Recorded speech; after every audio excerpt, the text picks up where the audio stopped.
எந்த காலகட்டத்திலையும் உங்களை விட்டு ஒரு நாள் கூட விலகாத ஒருத்தர் இருக்கிறாரு. ஒவ்வொரு நிமிடமும் ஒவ்வொரு காரியத்திலையும் ஆண்டவர்கிட்ட பேசிட்டே வாங்க. அதான் பிரசன்னத்தை கல்டிவேட் பண்றது. ஆகையால் அவன் தனக்கு உண்டானதையெல்லாம் யோசேப்பின் கையில ஒப்பு கொடுத்து விட்டு தான் புசிக்கிற போஜனம் தவிர தன்னிடத்தில் இருக்கிற மற்றொன்றை குறித்தும் விசாரியா இருந்தான். யோசேப்பு அழகான ரூபமும் சௌந்தரிய முகமும் உள்ளவனாயிருந்தான். எடுத்தவொடனே யோசேப்பு எகிப்து கொண்டு போகப்பட்டான். அவர் ரொம்ப அழகா இருந்தான்னு சொல்லல, யோசேப்போட கர்த்தர் இருந்தார் அப்படியே சொல்லிட்டு ரொம்ப அழகா இருந்தான் இருக்கு.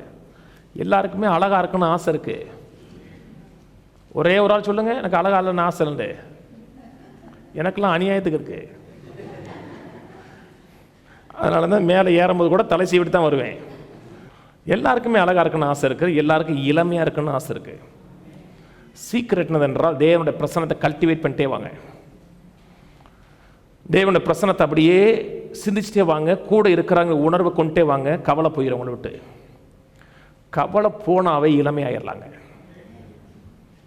ரொம்ப பேர் ஏன் வயசாகுதுன்னா வயசானதுனால இல்லை, கவலை. கவலை வந்து ஆளை உருக்கிருங்க அப்படியே. இது வந்து மாறாத அழகு. சில வந்து இயற்கையா அழகா இருப்பாங்க. 2 பிள்ளை பத்ததுக்கு அப்புறம் பாருங்க, அந்த அம்மாவா அவங்க அம்மா வராங்களா அந்த பிள்ளை வரான்னு இருக்கும். அப்படியே மாறிடும்.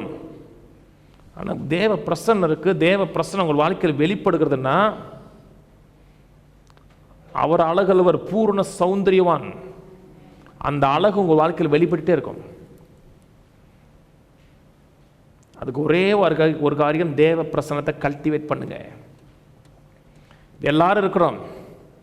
இங்கே ஆமேன்னு சொல்றது, அல்லேலூயா சொல்றது, பாடுறது ரொம்ப எளிது. இங்கே எந்த கெட்ட சிந்தையும் பெரும்பாலும் வராது. எப்போவாவது வரும், வந்துட்டு உடனே போயிடும்.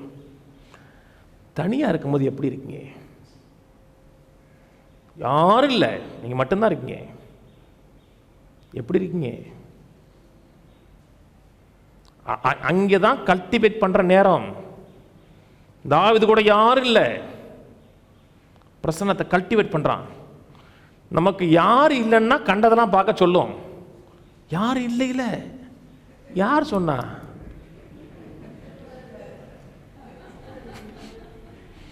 ஒருத்தர் உங்களை விட்டு ஐ வில் நாட் ஒருத்தர் சொல்லியிருக்கிறாரு. எந்த காலகட்டத்திலையும் உங்களை விட்டு ஒரு நாள் கூட விலகாத ஒருத்தர் இருக்கிறாரு. அந்த பிரசன்னத்தை மட்டும் கல்டிவேட் பண்ணிட்டே வாங்க. கர்த்தாவே கூட இருக்கிறதுக்கா நன்றி, எனக்காக வாசல்களை திறக்கிறதுக்கா நன்றி, எனக்காக அனுகூலங்களை ஏற்படுத்தி கொடுக்கறதுக்கா நன்றி, அப்படி சொல்லிட்டே வாங்க. ஆண்டவரே தயவு செய்து, அது இல்லை, அது கல்டிவேட் பண்ண ஓடிடுவார் அவர். க்ளோஸாக பேசுங்க. ஒரு நல்ல காரியம் செஞ்சிட்டீங்க, ஆண்டவரே நன்றி அப்பான்னு சொல்லுங்க. நான் ஒவ்வொரு பிரசங்கம் முடிஞ்சோடனே காரில் ஏறணும்னு சொல்கிற முதல் வார்த்தை அதாங்க, ஆண்டவரே நன்றி, உதவி செஞ்சீங்க. ஒவ்வொரு பிரசங்கத்தில் ஆண்டவர் உதவி செய்யும் போதெல்லாம் ஆண்டவர் எனக்கு உதவி செஞ்சிருக்கிறாங்கிற உணர்வு இருக்கு.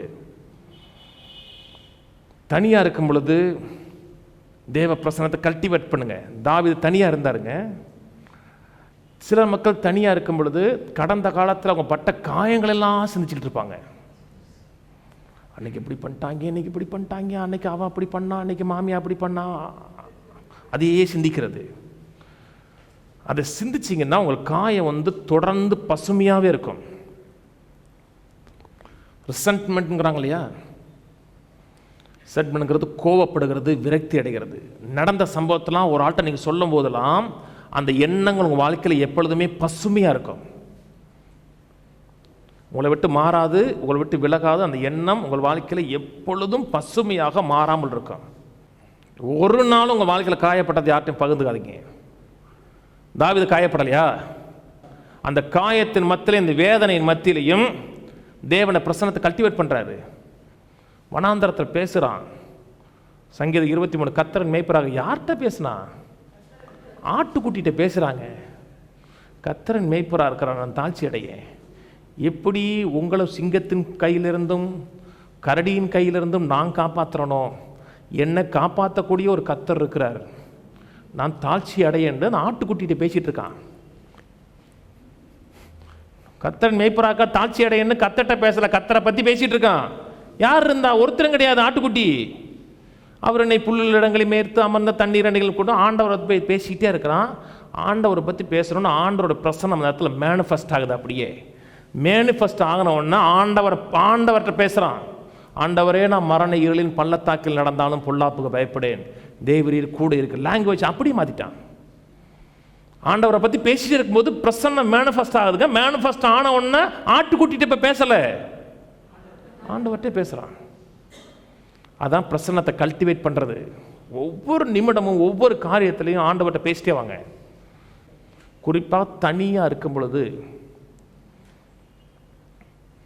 தனியாக இருக்கும்போது தான் புத்தி தலைவரிச்சு ஆடும்.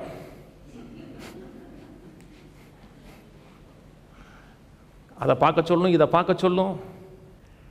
தனியாக இருந்தீங்கன்னா கூட ஒருத்தர் இருக்கார், நினைங்க, அதை கல்டிவேட் பண்ணுங்க, அதை சிந்திங்க, எல்லா பாவத்தையும் மேற்கொள்ள முடியும்.